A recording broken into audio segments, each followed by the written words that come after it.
Parents దగ్గర నుంచి ఎలాంటి సపోర్ట్ ఉండేది? అంటే ఫైనాన్షియల్‌గా ఇప్పుడు మీరు ఇంటర్నేషనల్ వరకు వెళ్ళారు. అవును. సో, ఎవరైనా స్పాన్సర్స్ ఉంటారా వీటికి?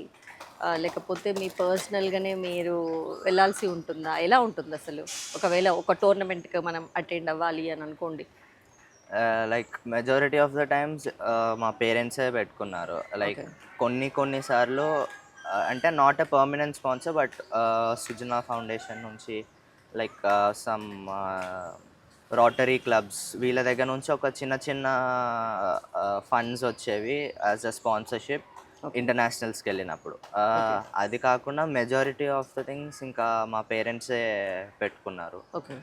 అది ఎంత బర్డెన్ అయినా సరే they kept pushing for more and more and they kept trying for it. Okay. And also స్కేటింగ్‌లో ఎన్ని టైప్ ఆఫ్ స్కేటింగ్స్ ఉన్నాయసలు? స్కేటింగ్‌లో ఇప్పుడొచ్చి దే ఆర్ మెనీ టైప్స్. ఇంకా చెప్పాలంటే ఇంకా యాడ్ అయితేనే ఉంది. ఓకే. నౌ ఇప్పుడు ఆర్టిస్టిక్ రోలర్ స్కేటింగ్ ఉంది which I am doing. Okay. Next we have on skates hockey okay. And we have speed skating like a race. Okay. And there's slalom, downhill, many other things. And ఇవి అంతా roller కింద వస్తుంది. Okay. And there's more in ice skating also. Oh! Ice okay. స్కేటింగ్లో ఇప్పుడు మేము చేసేది ఉంటుంది that is called figure skating. Okay. And next same అట్లానే స్పీడ్ ద రేస్ ట్రాక్స్ ఉంటాయి okay. And the hockey ice hockey. Okay. So, ఇప్పుడు మీరు ice skating గురించి చెప్పారు గదా! సో, మనకి ఇప్పుడు మన హైదరాబాద్‌లో అలాంటి ఫెసిలిటీ ఉందా ప్రాక్టీస్‌కి? హైదరాబాద్లో వచ్చి అట్లా లేదు కానీ మేము ఢిల్లీ దేహ్రాదూన్ వెళ్ళి ప్రాక్టీస్ చేయాల్సి వస్తుంది. ఓహ్! ఫైనాన్షియల్‌గా గానివ్వండి, ఆ, చాలా ఎఫర్ట్ పెట్టాలి గదా అవును. మనము. సో, ప్రాబ్లమ్ అనిపించట్లేదా? ఇట్లాంటి అంటే మనం అక్కడికెళ్ళి ట్రైనింగ్ తీసుకోవడం కొంచెం క్రిటికలే అవును. కదా! అట్లా అంటే ఇక్కడ అట్లాంటి ఫెసిలిటీస్ ఏం రావట్లేదా?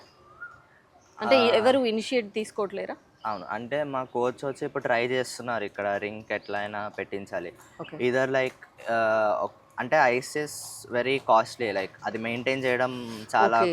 కాస్ట్‌లీ. ఓకే. ఎందుకంటే ఆ టెంపరేచర్ పెట్టాలి, ఐస్ కరగకుండా మెనీ థింగ్స్ ఆర్ దేర్.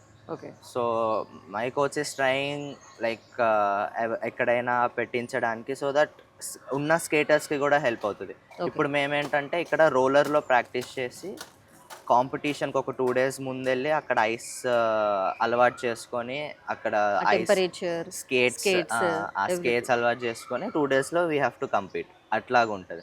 అదే ఇక్కడే ఒక ఐస్ రింక్ ఉంది అంటే అది ఎంతో హెల్ప్ అవుతది అవును. ఫర్ బట్ మెనీ చాలా కిడ్స్. డిఫికల్ట్ గదా! ఒక అవును. వీక్ డేస్‌లో మనం ప్రాక్టీస్ చేయాలి అవును. అనంటే ఇట్స్ వెరీ డిఫికల్ట్. అది గూడా రోలర్ టు ఐస్ ట్రాన్సిషన్ చాలా కష్టమవుతది యాహ్! ప్రతిసారి. యాహ్! యాహ్! ఎందుకంటే ఇక్కడ కొంచెం డిఫరెంట్ టెక్నిక్ ఉంటది. అక్కడ డిఫరెంట్ టెక్నిక్ అవును. ఉంటది. అవును. దానికి సెపరేట్ కోచింగ్ వాళ్ళు కోచర్స్ ఉంటారా మీకు? కోచింగ్ ఆహ్, ఇచ్చేవాళ్ళు ప్రత్యేకంగా ఉంటారా? అనూప్ సారే తీసుకెళ్తారు. ఐస్ స్కేటింగ్ కూడా కోచింగ్ ఇస్తారు. Okay. He did both eyes and roller also. Okay.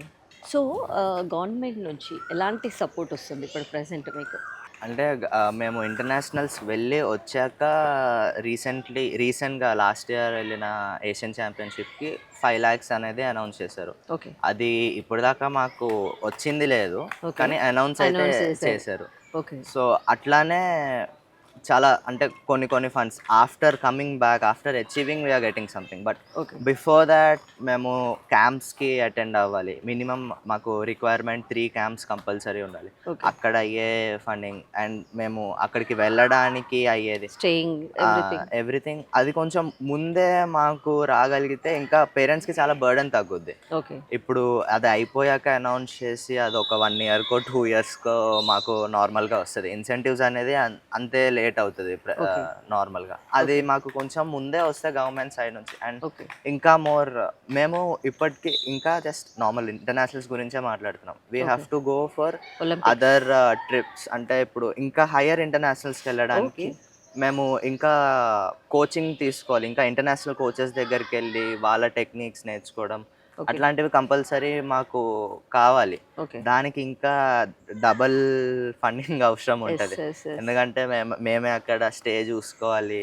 ఆ కోచ్‌కి మనీ చాలా they will ask for many like వాళ్ళకి మెనీ రిక్వైర్మెంట్స్ ఉంటాయి. ఆ టైంలోనే రావాలి అండ్ ఫీస్ చాలా ఎక్కువుంటది.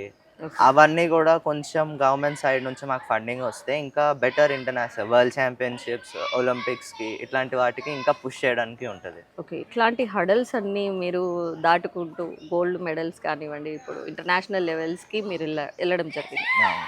సో ఫస్ట్ ఎక్స్పీరియన్స్ మీకు ఇంటర్నేషనల్ లెవెల్కి వెళ్ళినప్పుడు ఎలా అనిపించింది అసలు? సో నేను ఫస్ట్ వచ్చి నేను డిపిఎస్లో చదువుతున్నప్పుడే నా ఫస్ట్ ఇంటర్నేషనల్స్ వెళ్ళాను 2023లో Asian championship in China. Okay.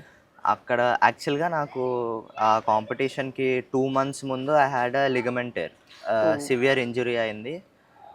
Doctors told me not to go to any skating. యాక్చువల్గా నాకు 2 ఇంటర్నేషనల్ కాంపిటీషన్స్ కంటిన్యూస్గా ఉంది. The first international competition I had to miss because of my injury. It's like 1 week గ్యాప్లో I have to go to Australia and I have to compete. Okay. నేను walk కూడా సరిగ్గా చేయలేకపోతుండే. So doctors clearly said no. Okay. ఇప్పుడు అది కాకపోయినా I wanted to go. Main my focus was on Asian championship. Okay. చాలా prestigious competition, all over Asia నుంచి వస్తారు. ఓకే. సో దానికి at least I wanted to compete and I wanted to do. దానికి నేను physiotherapy చేసి ఎంతో కష్టపడి ఐ కుడ్ స్కేట్ కరెక్ట్గా.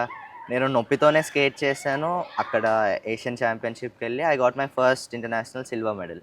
Super, super. So that is my like the most memorable moment. అంటే పెయిన్తో అదంతా చేసి అక్కడ వెళ్ళి కంపీట్ చేయడం అనేది.